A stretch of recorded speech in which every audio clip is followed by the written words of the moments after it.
Dear Dhamma friends, we have come to the first Dhamma sermon of this Kalalgoda English medium retreat. May you give your consent by saying Sadhu Sadhu. Namo tassa bhagavato arahato samma sambuddhassa. Namo tassa bhagavato arahato samma sambuddhassa. Namo tassa bhagavato arahato samma sambuddhassa. Kanhan dhammang vippahaya sukhang bhaveta pandito. Oka anokang agamma viveke yattha duramangti. Dear Dhamma friends, as a tradition or as a practice, we are making a Dhamma sermon or we are conducting a Dhamma sermon. The main objective is to improve our Sutta Jnana or the knowledge that we gain through hearing Dhamma. That is quite important because we need to understand that what we are trying to do today or what we are trying to do is actually mentioned by the Buddha, actually preached by the Buddha. So what we are trying to do is very much according to the Buddha's teaching. Otherwise, we may go in different paths which may not be conducive to the goal, the achievement of the enlightenment, but rather when we are trying our best to adhere to what Buddha has mentioned, precisely trying to practice according to the Buddha's teaching, then it is fair possibility that we will lead to the ultimate goal. So that's why Sutta Jnana is quite important. So time to time we need to listen to Dhamma, we need to read the Buddha's teaching. So that way we are always keeping in line with the Buddha's teaching. So we have taken one particular sutta that is available in Samyukta Nikaya. So that sutta name is called Parangama Sutta. The idea behind this sutta is to give a count of information about the Noble Eightfold Path.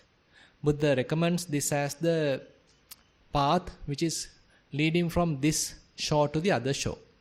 So this shore indicates the samsara, the cycle of births and deaths. So that is this shore, and the other shore we can say the freedom from samsara, that is the nibbana.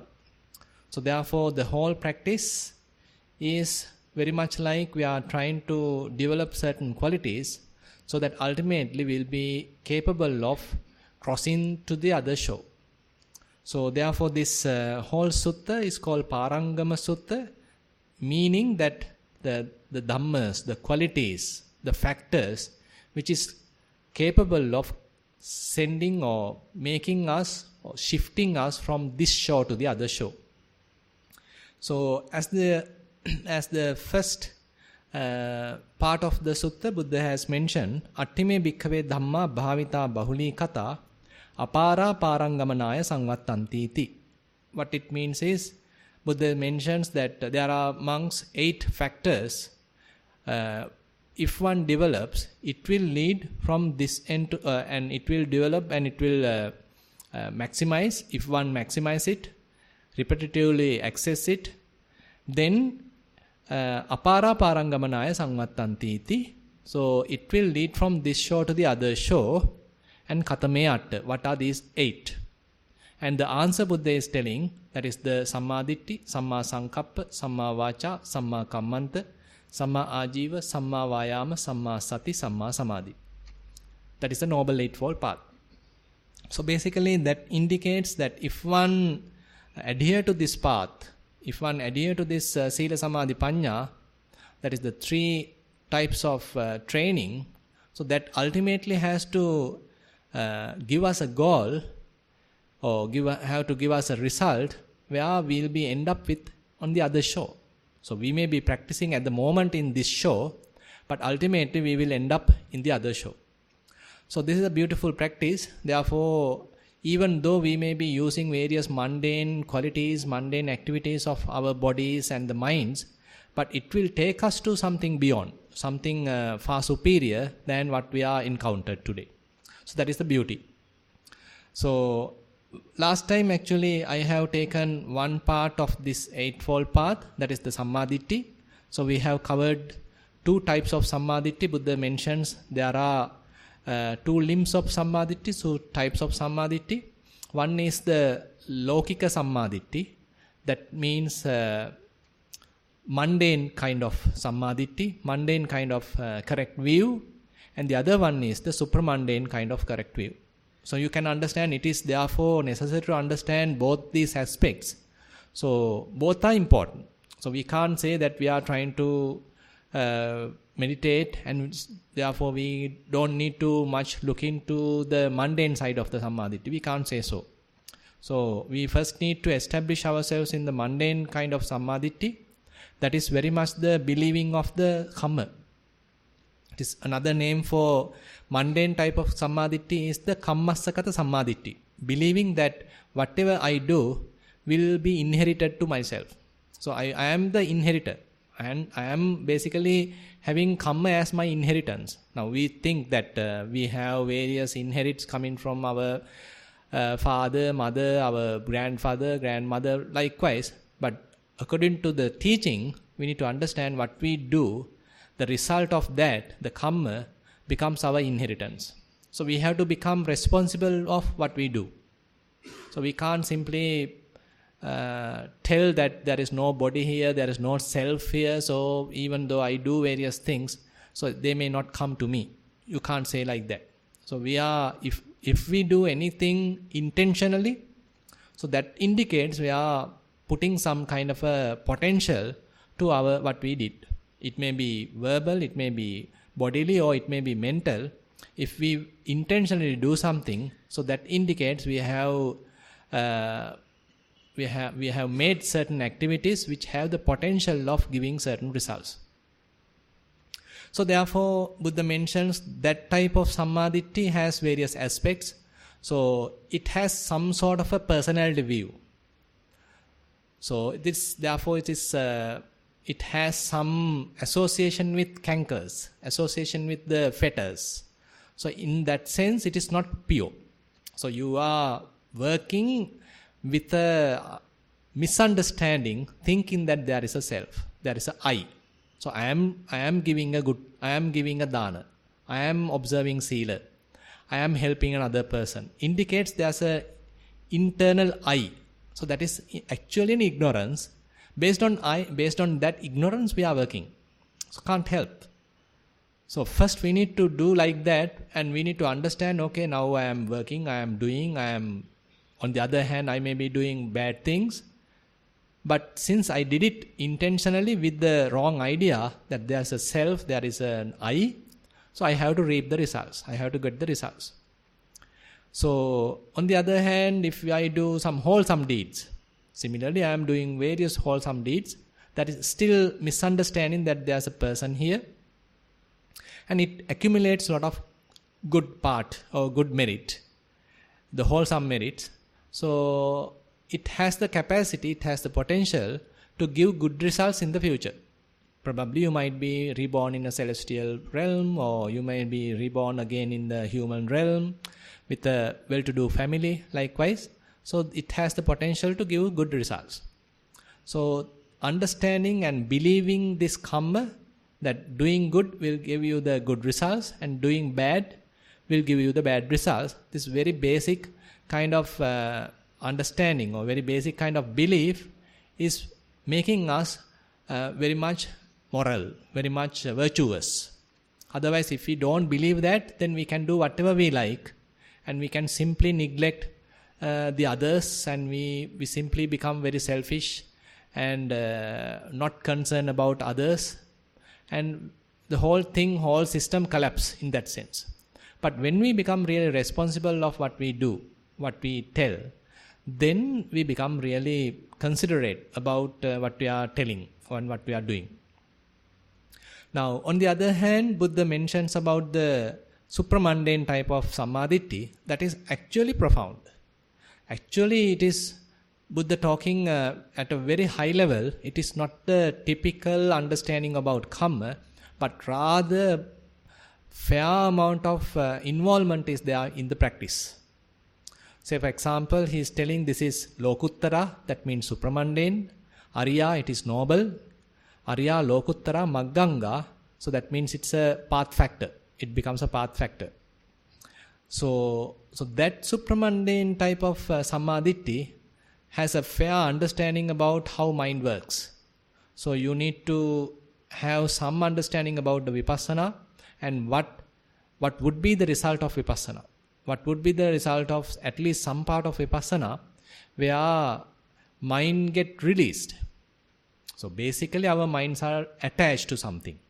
Say when we are looking at some sort of a form, if it is a beautiful sight, so we immediately get attached to it. That is very natural. Similarly, suppose we are listening to some good music, we immediately get attached to it. So our mind is established there. On the other hand, assume that we are smelling some sort of a fragrance. So we immediately attach to it. Our mind gets established there. Similarly, we are tasting some food, some taste. So if it is very delicious, what we like, then the mind gets established there. Similarly, if we are going through some sensation, some sort of touching sensation, and if it is very pleasant, we get attached to that. Similarly, if we are going through various mental factors or mental objects, if they are attractive, we immediately establish there. The bad part of this whole process is mind becomes colored or mind becomes conditioned based on what it associates. So that is the kind of the root or the bottom line where whatever mind associates, it will color the mind. It will cause to deform the mind according to the qualities of what it has associated. So, according to the Buddha's teaching, therefore, what is the released mind? What is the mind which is freed?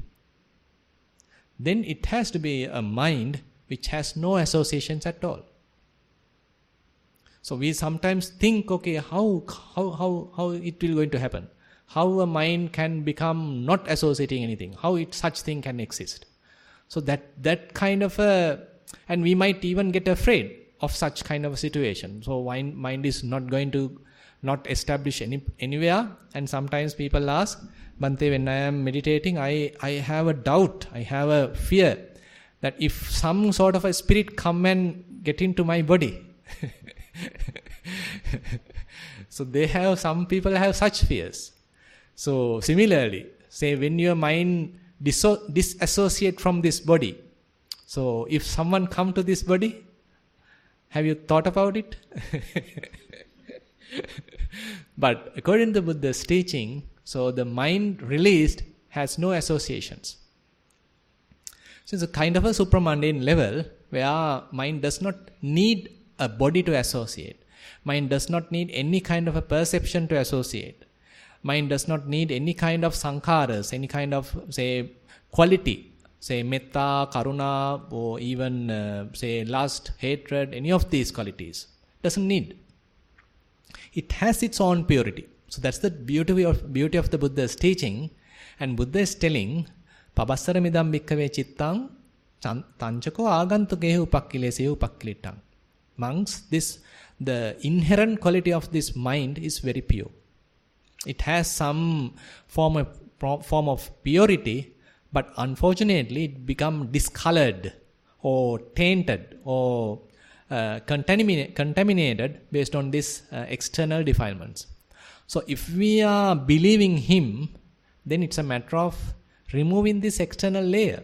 It's a matter of removing this outer sheath so that we will get the internal, the inherent purity. It is an inherent quality.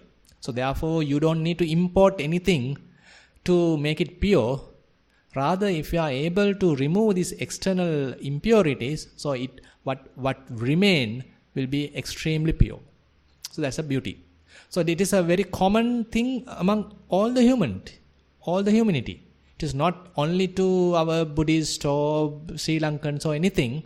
If any human believes Buddha and he or she practice according to the teaching, and he can get the result. So that's the beauty. So therefore this supramundane sammaditthi is talking about this freedom, talking about this release of the mind, some kind of a disassociation from everything, and have basically its own purity. its own kind of a well-balanced attitude, where it is free from all defilements and all kind of stress, and ultimately even it is free from all the latent tendencies. So there are many levels of coloring or many levels of conditioning. Even if your mind getting closer to an object, it is still has some impact. If the mind get attached to it, if a mind get cling to something, still it has some impact.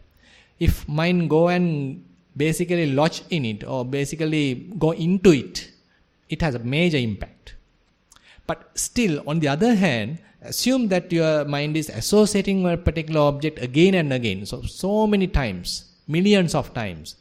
Now assume you withdraw the mind from that object. Still there are some inherent tendencies coming through that object. So that is the bad side of this association. So that is called anusaya. Where you are at the moment you are not associating such an object, but you have done that. You did it for long time ago, for millions of times. So your mind been conditioned to operate or to behave in a particular pattern based on what it has associated. So removing all these patterns is not an easy job. So that is the task of the Buddha. He's giving us some sort of a platform where we can understand all these tendencies, where we can understand all these patterns in our mind, which ultimately govern ourselves, which ultimately dictate ourselves what to do. Sometimes we think, okay, it is my choice that I did it, or it is my decision. So likewise we sometimes tell. But this decision making, this choice being conditioned by our inherent these tendencies, all our kind of trends in the mind.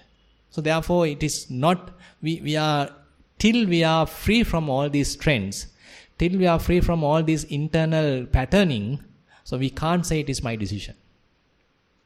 But actually the mindfulness help us to see this situation. Is there any biases within me operating in this decision making?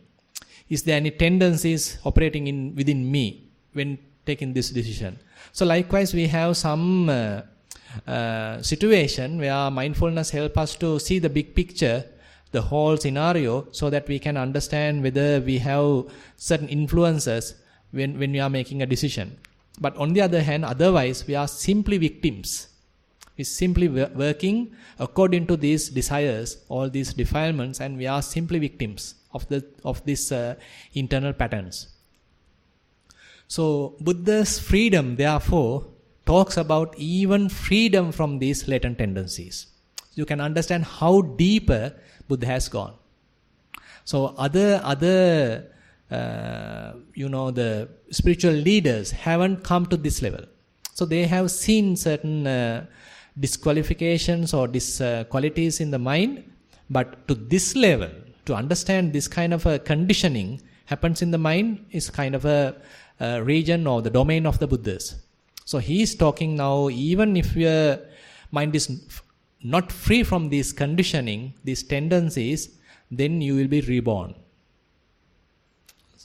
Again and again the situation will happen, even if your mind is free when you are dying. But still, if it is not utterly free from these tendencies, you will be reborn. So that is the beauty. Can't say it's a beauty, that's the fate in that sense. So there's a beautiful sutta called Cetana Sutta. That is where Buddha is talking, where yancha bhikkave ceteti, yancha pakappeti, yancha anuseti. Arammana metang hoti vijnana satitya.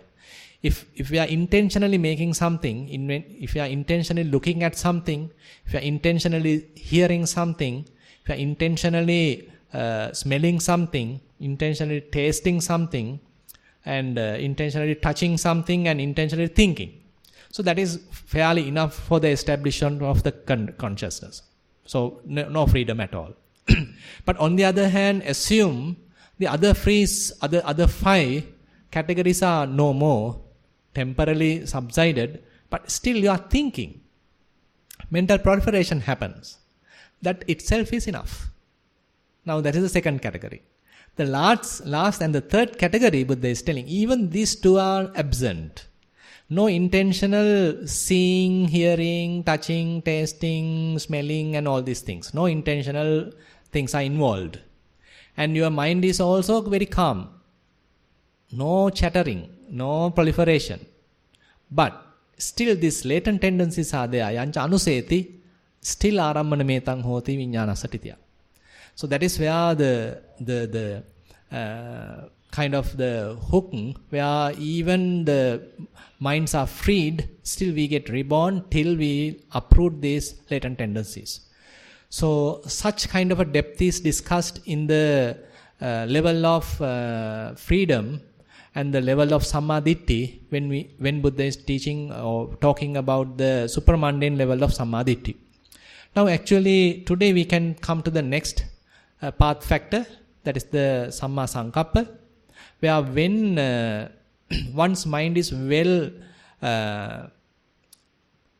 controlled or well influenced by the proper view, correct view, then it has a fair possibility of what it will think and what kind of the intentions it will associate.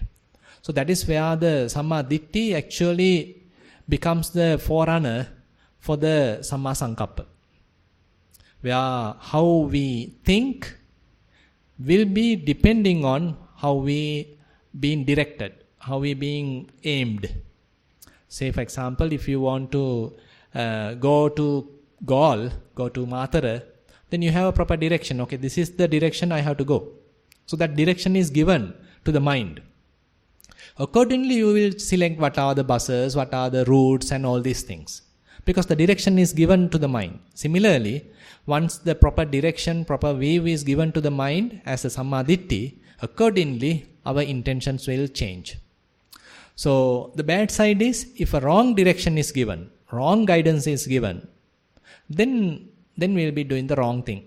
Because the direction is wrong. So we are going in a wrong direction, bad direction, then accordingly our intentions will go wrong. So therefore Buddha talks about 3 types of wrong intentions, bad intentions. So those are called kama sankappa, vyapada sankappa, vihinsa sankappa. Kama sankappa is where we are thinking of various sensual thoughts, where various desires of sensuality, where lustful thoughts, all kind of greedy thoughts. So whatever leading to some form of increase or increment of lust. So that is the typical behavior of the mind. So we are in a sensual world. So we are not in the Brahma realm, but in a sensual realm. So every time what we see has an impact on our mind. Every time what we hear has an impact in our mind. Every time what we taste has an impact in our mind. Every time what we touch might have an impact in our mind, unless it is a kind of a neutral feeling. Typically we neglect neutral feelings. But on the other hand, whatever the other extremes, either it is pleasurable or painful, it has an impact to the mind. So therefore all these senses are stimulating the mind. So we may be using all these senses to get the best, to see the best, to see the most beautiful, to see the most joyful events. So that is the target. That is why we are earning. That is why we are learning. That's why we are developing the infrastructure. That's why we want to become a developed country. To satisfy the senses. To go to the max. So if we are not getting here, why not migrate? So that's the option. Simple as that. So it is not enough gratification available in this country. So I have the qualifications. If I am going to that country, I will get more gratification to these senses. So we are going after this. So which are we satisfying? Are we really satisfying our good intentions, or are we the slaves of the craving? So that is the point. So we become slaves of the craving. So therefore Buddha is telling, so even though if you have millions, billions of money, billions of worth, still not enough. Still not enough. So therefore it's a kind of a property in our mind, uno, loko atitto, tanha dasu. So our minds are never being fulfilled. Never we think we are satisfied. It is enough. We never stay. We never say like that. And every time we become slaves to the craving. Based on craving and based on this internal yearning, we are working various ways. If this yearning telling us, okay, now I need to look at beautiful scenery, then we immediately go and show whatever the things in order to satisfy this internal request.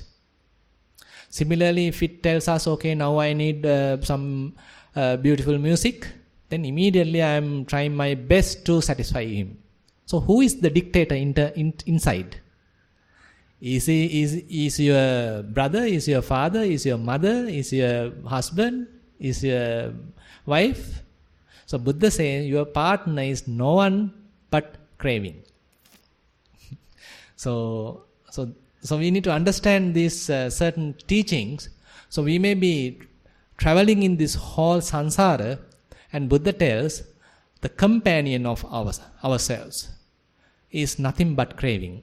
Tanha dutiyo puriso digamadhana sansara. So for a person who is traveling in this sansara for long journey, whole sansara, tanha, craving becomes his companion. So he is the one dictating what to do. So we simply become victims. We simply become slaves according to what it tells. So that is the kind of the bitter story. What we need to understand. So all this sansara, we are going to this life to the other life based on what it has dictated. So we are trying to satisfy it. We are trying our best, and we are accumulated a lot of merits and demerits. Accordingly, we'll be reborn. And after we get reborn, again the same guy dictating us. Again we are trying to fulfill. Again we are trying to work according to his commands, and accordingly we again get merits and demerits. Again, accordingly we will get reborn. Very vicious cycle. Really vicious cycle.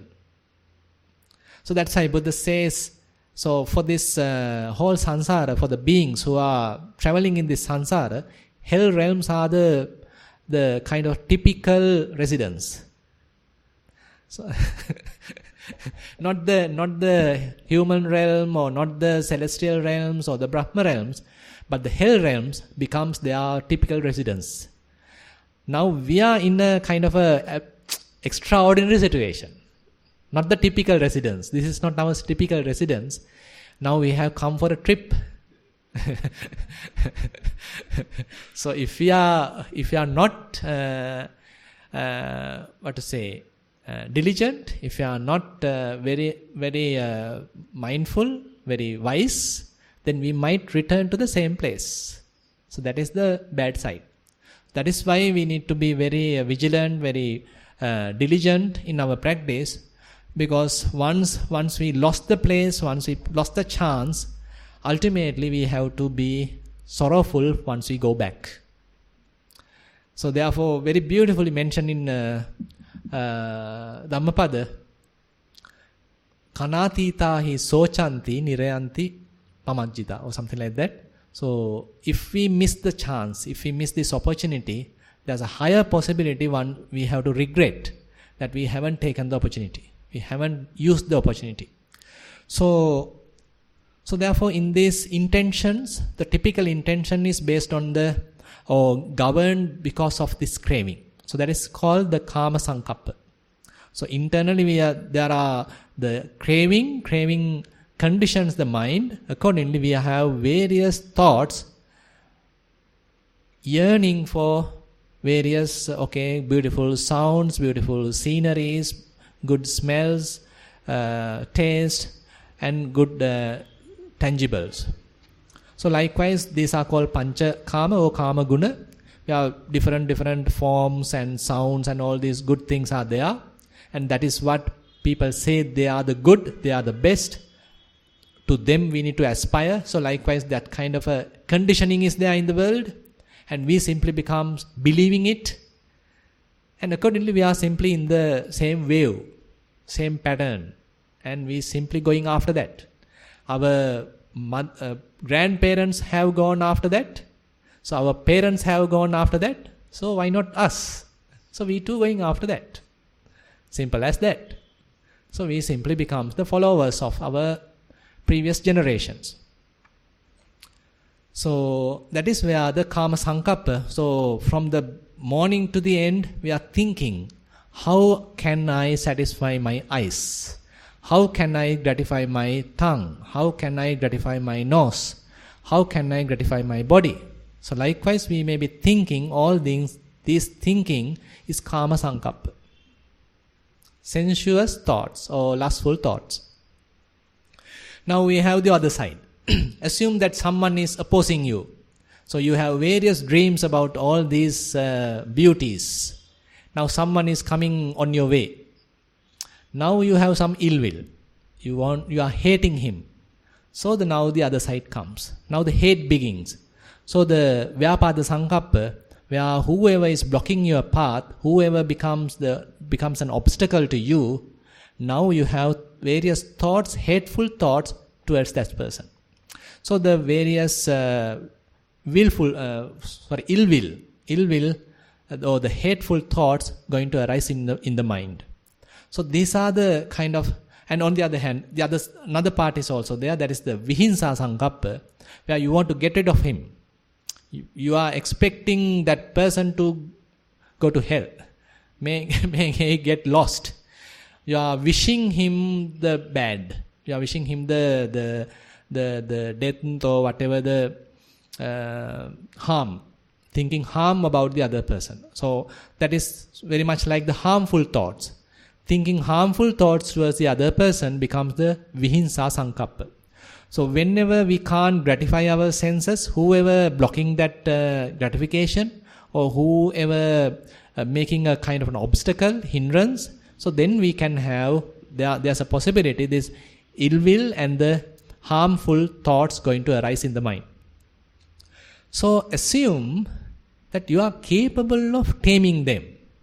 That's also a good achievement. Now the mind is free from Kama Sankappa. Mind no more thinking about various lustful things. And mind not thinking about harming another person. And again, mind has no anger, no hate in the mind. Now fairly good. Now who is coming next? Now there are very subtle level of vitakka, very subtle level of sankappa, thoughts, we appears like very righteous. Now you are thinking that while meditating, oh, why not tell this my brother about coming to this Kalalgoda English medium retreat? Why not I invite my children to come to this place? Definitely next month I should ask them to come. Definitely I should go and teach them how to meditate. So likewise, you are now thinking very righteous. They appear like very beautiful. Why not? So you are thinking of how to teach. You are thinking of how to tell the message. You are thinking of how to educate others, how to help others, all these things. So there are in the minds, that is called Paranuddayata Vitakka, Paranuddayata Padasangyutta Vitakka. So we have some quality of helping others, kind of empathy towards the others.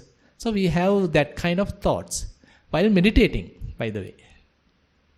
Are we going to encourage that? So if we are going to encourage that, we get caught. So very subtle form of vitakka appears like correct.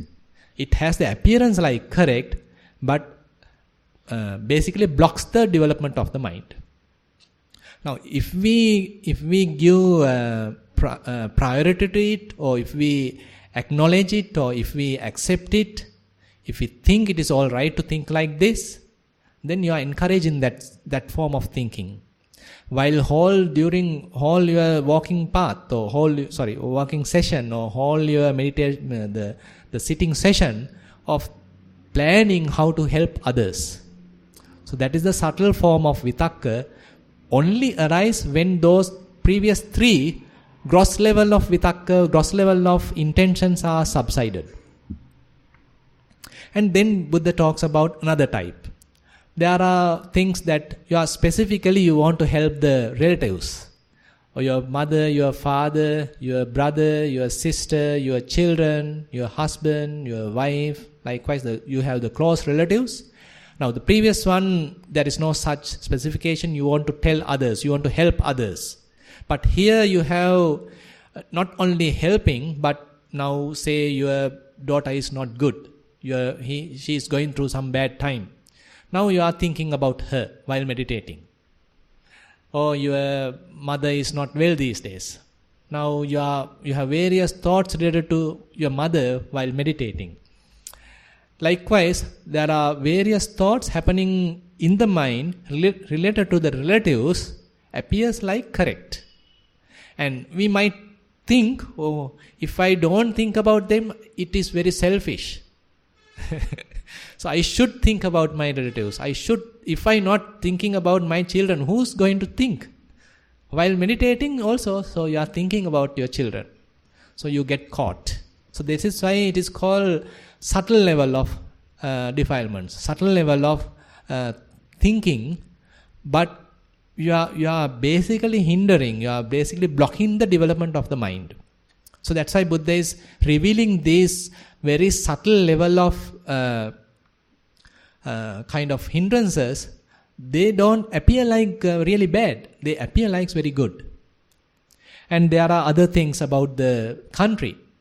Now we have a good president. You have various, say, new commissions. And you are thinking about that. Okay, now our parliament is going to change. Our world is going to change. And the village going to be prosperous.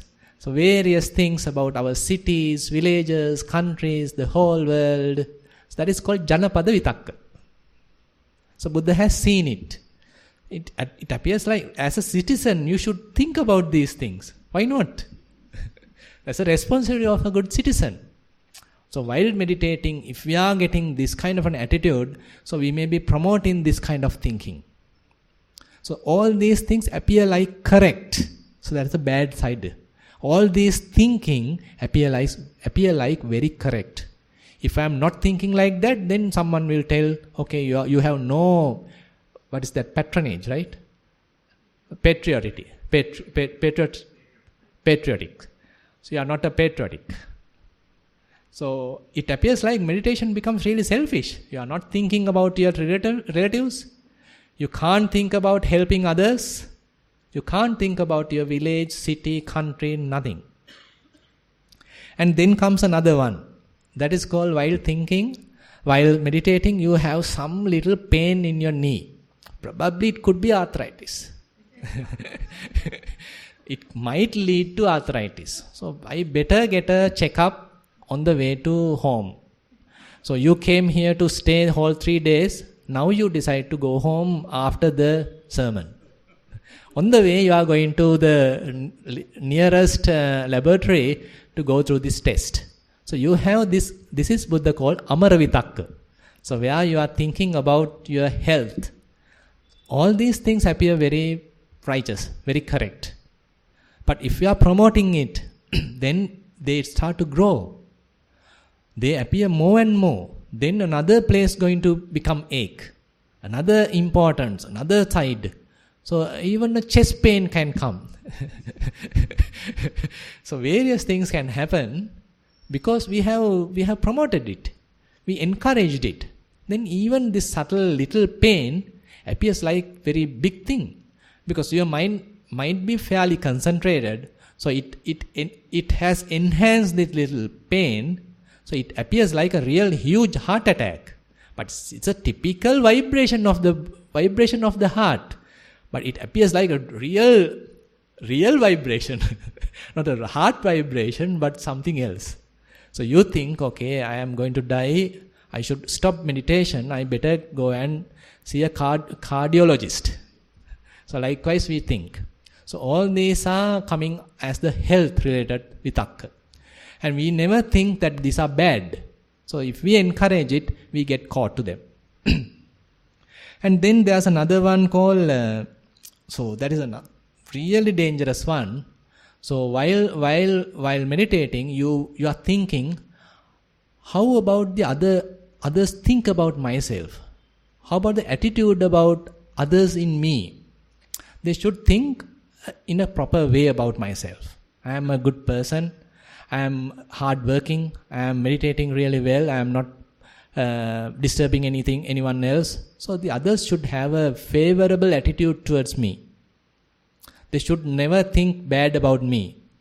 They should have a proper understanding about me. They have to have proper respect and proper value and give proper, say, understanding and all these things. So you are making some sort of a picture, kind of a frame about yourself, and you are imposing that to the others, thinking that they should have properly think about me according to that imposed picture.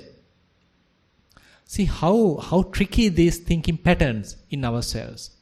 So we are thinking that others should have proper understanding about myself. If they don't have proper understanding, then I should correct them. So likewise, another track can going to arise. Another track going to arise that I should, after this session, I better talk to him. So he has seen me in a different angle. I don't know whether he has a wrong understanding about me. I have given him something, or I have given something. So at that time, he didn't really respond. Don't know whether there is a wrong understanding. So better I correct him. So likewise, now you are trying to make a perfect person, perfect personality, thinking that others should have proper understanding about myself. So these all appear like correct. So this is why these are very subtle, very deceiving type of appearance. And the other one is called Labhasakkara Patisanyutta Vitakka, is mostly to the monks, we can say, where they are thinking of various fame, gain and all these things. Say when you become somewhat popular, somewhat famous, then there's a possibility that mind going after that. So why not another retreat? Going to arrange or organize at another good place. You should invite me, not Thero.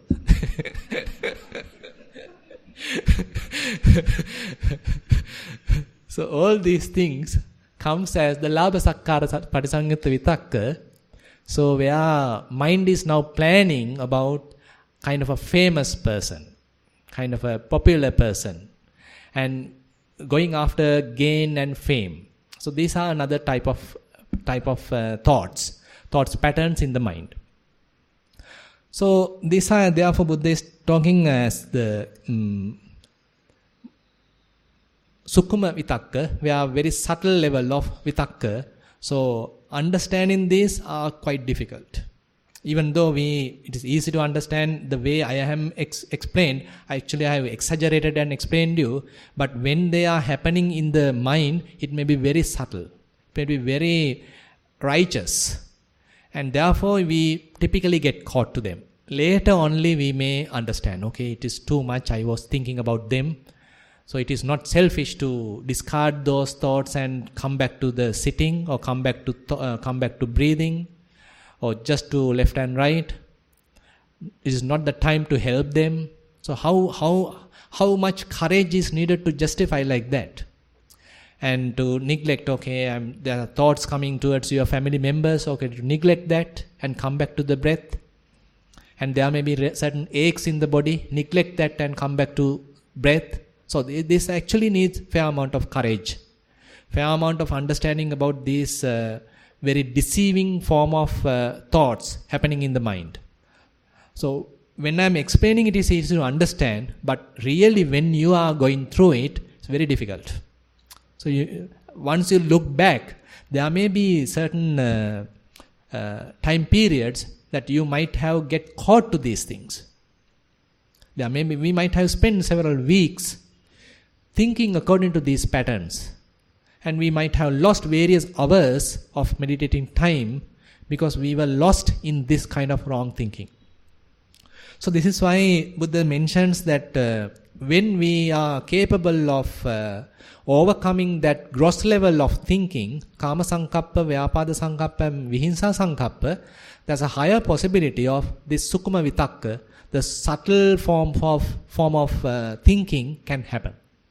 So we have to be very skillful to overcome this second level. Now, even Dhamma helps here. Actually, you can have various good understanding about Dhamma. Buddha has taught like that. He has seen all these pitfalls in the path. So likewise, we can educate ourselves and have to be very brave enough to think about this thinking and to have some major decisions, direct decisions, quick decisions to come out of this kind of thinking patterns. So when we are talking about thinking, actually it is necessary to, it's good to think or to understand how these thinking patterns start. So there's a very good exposition available in Madhupindika Sutta, where Venerable Mahakachana explains how these kind of thinking patterns or thinking processes going to develop. So we can talk about those things maybe on tomorrow, where we have to dig down and understand various subtle levels of this kind of very subtle level of operation happens in the mind. So typically what happens is all these things are hidden to us.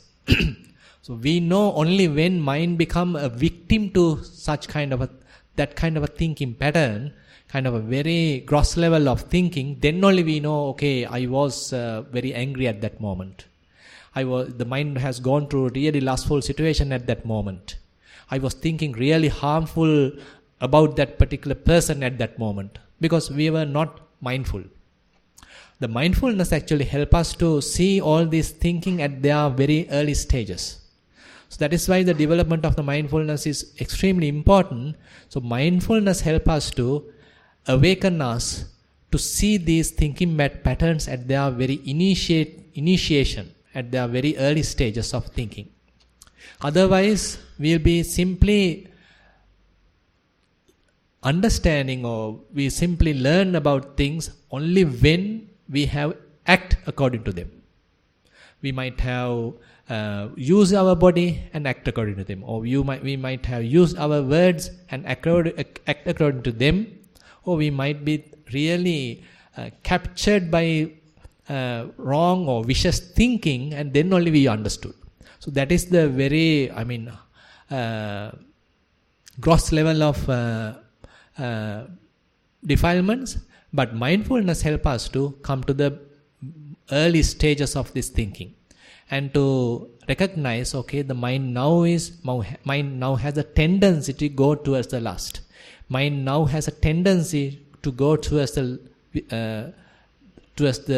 anger. So likewise, the practitioner have the capacity to look at these trends in the mind. So that is actually the result of developed mindfulness. So with that final note, I will conclude today's Dhamma sermon. Thank you very much for attentive listening.